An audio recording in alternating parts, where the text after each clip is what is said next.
Qəlbimi yardı yarım, məni qoydu yarım.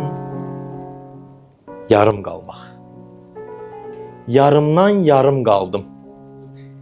Yunan mifologiyasına görə insan iki başlı, dörd əlli, dörd ayaqlı idi. Yunan tanrıları insanın bu qədər güclü olmasını qısqanıb onu iki hissəyə böldü. Dörd əl iki əl oldu. Dörd ayaq iki ayaq oldu. İki baş bir baş oldu. Digərini axtarmağa başladı. Və əsrlərdir ki, insan digər yarısını axtarır. Və mübarizəsi də bununla bağlıdır. Ümid edirəm ki, siz də digər yarısını tapanlardan olacaqsınız. Necə deyərlər, almanın iki yarısı olmaqdansa bir almanı bir yerdə yemək qismət olur.